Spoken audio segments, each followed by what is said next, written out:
Boa tarde, quarto ano. E aí, como é que vocês estão? Espero que todos estejam bem, né? Hoje, sexta-feira. Sexta-feira é dia de quê? De aula de ciências.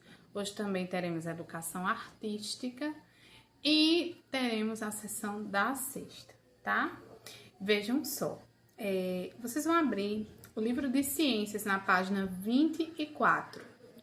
Vejam que é um capítulo novo, né? A gente encerra os conteúdos sobre localização. E agora a gente vai falar um pouco sobre a crosta terrestre, tá? Então, primeiro a gente vai começar trocando algumas ideias. É necessário que vocês abram o livro na página 24 para que essa troca de ideias seja efetiva, tá? Então, primeiro temos uma tirinha de Calvin Haroldo, tá? Que explica o processo de formação de dois tipos de rocha, que também será assunto desse capítulo. Então, vamos para a nossa tirinha. Adoro pedras. Veja só esta. Vê como ela é lisa. Levou bilhões de anos para ficar assim. É uma rocha formada por depósitos sedimentares, ao contrário daquelas que têm origem vulcânica. Você sabe um bocado sobre pedras, sobre atiradeiras também. Então, a questão 1, ela diz assim: na tirinha, Calvin demonstra ter conhecimento sobre as rochas. Você conhece algo feito de rochas? Então, essa resposta é pessoal, né? Então, vocês vão mencionar objetos que são feitos de rochas, tá? Na natureza, existem muitos tipos de rocha. Você sabe o nome de alguma delas? Então, a gente tem vários tipos de rocha, ó. Tem várias imagens aí. A gente tem, por exemplo, o arenito, o calcário, o basalto, a pedra-sabão. Todas essas pedras, né? Todas essas rochas, nós iremos trabalhar. Uma das pedras que é muito comum a gente ver é o granito, tá? Que inclusive alguns de vocês têm na casa de vocês e nem sabem. Então, a gente vai trabalhar os tipos de rocha. Só que a gente vai dar uma aula introdutória. Ah, professora, por quê? Porque na próxima aula de ciências, a gente vai voltar a tocar nesse assunto sobre os tipos de rocha, tá certo? Então, vamos para a página 25. Prestem atenção. Quando a gente observa a superfície do planeta Terra, né, vemos que ela é formada por algumas montanhas, planícies e vales, que a gente já estudou. Essa camada da Terra é chamada de crosta. Eu vou exemplificar no quadro para vocês. E as estruturas sólidas que a constituem são chamadas de rochas. Então, tudo que é sólido, tudo que forma a superfície da Terra com estrutura sólida é chamada de rocha. Nessa camada também estão o solo, né, a água e os seres vivos, que somos nós, os animais, as plantas, enfim. Internamente, ou seja, dentro, tá?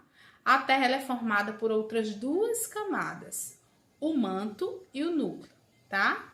O manto é a camada que fica logo abaixo da crosta. Observem nessa imagem do livro, tá? Nele, as rochas e os minerais encontram-se derretidos devido às altas temperaturas, sendo chamados de magma. Então, os magmas ou magma são as rochas e os minerais que estão derretidos internamente dentro da Terra, tá? O núcleo é a parte central da Terra, sendo formados por minerais como ferro e níquel, tá? Então, ó, deixa eu demonstrar para vocês. Eu tenho aqui a crosta da Terra, ó, que é essa parte que envolve tudo. Eu tenho o manto, que são justamente essas partezinhas aqui, e eu tenho o núcleo, tá? É só vocês pensarem no seguinte. Um ovo cozido, por exemplo, né? O ovo cozido, ele não tem a casca, né? Então, por exemplo, essa casca poderia ser a superfície do planeta, né? Poderia ser a minha crosta, né? A clara, né, do ovo pode ser o meu manto. E a gema pode ser o núcleo, né? Então, com o ovo, eu posso fazer essa associação e saber que eu tenho 3 camadas na Terra, tá certo? Então, ó, a casca do ovo é a crosta, certo?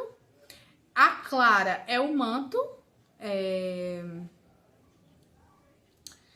a clara no manto, pois é chamada de intermediária, e a gema é o núcleo, pois corresponde à parte central da Terra, tá? Então, crosta, lembrando de novo, a crosta é a casca, né? A gente pode associar como a casca da Terra, né? A camada superficial mais fina da Terra é justamente a crosta. A clara é o manto da Terra, ou seja, a parte intermediária entre crosta e o núcleo vai ser justamente a parte central da Terra, tá? Que corresponde a uma gema de ovo, se a gente for fazer essa associação.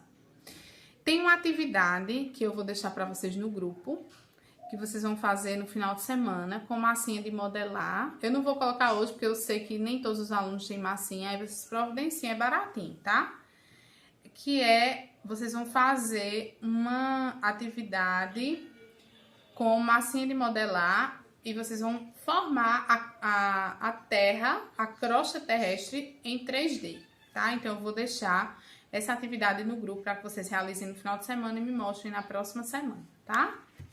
Voltando para o nosso livro didático, na página 26, tá? A gente tem algumas imagens, então vamos prestar atenção. Deixa eu dizer uma coisa para vocês antes. As paredes, né, e os pisos, normalmente, eles contêm algum tipo de rocha em sua composição. Os produtos eletrônicos são feitos com alguns metais, né, como o ferro, como o cobre.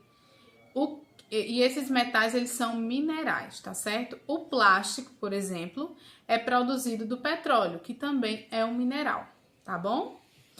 Olhando ao nosso redor, podemos notar a presença de rochas e minerais nas paredes, em alguns tipos de calçada, em produtos eletrônicos, como telefones, celulares e relógios, e até em objetos de plásticos. As rochas são formadas pela união de diferentes minerais. Então, quando essa união ela existe, eu posso formar uma rocha.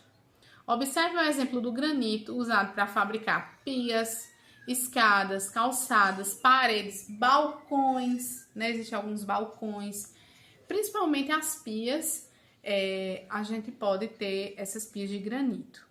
Os minerais presentes nesse tipo de rocha são o quartzo, o feldespato e a mica, tá? Então, são esses 3 tipos de minerais que vão formar o granito. Então, ó, eu tenho a imagem da pia de granito, e ele tá mostrando, olha que interessante, no livro ele aproximou a imagem e mostrou os tipos de rocha que formam o granito. Aí eu tenho o feldespato, o quartzo e a mica. Estão vendo a diferença pela cor?